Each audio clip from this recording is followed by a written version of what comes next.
இப்போ இனி எப்படி ஒரு சில விதங்களில் நாம் இந்த பணத்தை டபுள் ஆக்குறது அப்படிங்கிறத பார்க்கலாம். ஒருவேளை நம்ம அந்த கால்குலேஷனில் பார்த்த மாதிரி ஒவ்வொரு நாளும் நம்ம அதை டபுள் ஆக்க முடியாது.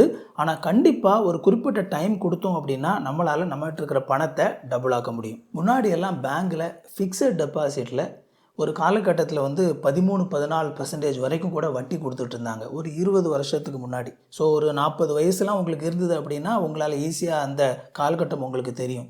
ஸோ அதில் பார்த்தீங்க அப்படின்னா பேங்க்கில் நீங்கள் ஒரு 5 லட்ச ரூபாய் நீங்கள் பேங்க்கில் கொண்டு போடுறீங்க அப்படின்னா அந்த வட்டி விகிதத்தில் ஷார்ப்பாக ஒரு 5 வருஷத்தில் அந்த அமௌண்ட் அப்படியே டபுள் ஆயிரும். ஆனால் இப்போ பொதுவாக பேங்க்கில் வட்டி விகிதம் அப்படின்னு சொல்லி நம்ம பார்க்கும்போது 6% 7% வரைக்கும் உங்களுக்கு நமக்கு ஃபிக்ஸட் டெபாசிட்டில் கொடுக்குறாங்க.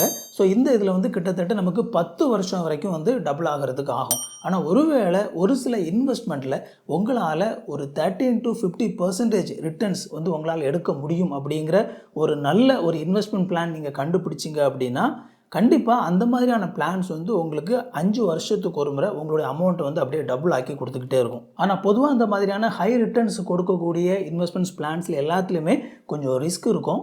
ஸோ எப்போவுமே நமக்கு அதிகமான ரிட்டர்ன்ஸ் வேணும் அப்படின்னா ஒரு சின்ன ரிஸ்க் எடுத்து தான் ஆகணும். ஸோ அந்த மாதிரியான ஒரு சூழ்நிலையில் நீங்கள் பேங்க்ஸில் போய் எனக்கு ஒரு 14-15% எனக்கு இப்போ ரேனம் ரிட்டர்ன் வர்ற மாதிரி எந்த மாதிரியான இன்வெஸ்ட்மெண்ட் பிளான்ஸ் இருக்குது அப்படின்னு சொல்லி விசாரிச்சிங்க அப்படின்னா நீங்கள் கவனமாக ஸோ மேக்ஸிமம் எவ்வளோ செக்யூரிட்டியை நீங்கள் அதில் பார்க்க முடியுமோ அந்த மாதிரியான ஒரு பிளான்ஸை உங்களால் செலக்ட் பண்ண முடியும். ஸோ அந்த மாதிரியான ஒரு பிளானை கண்டுபிடிச்சி நீங்கள் இன்வெஸ்ட் பண்ணலாம்.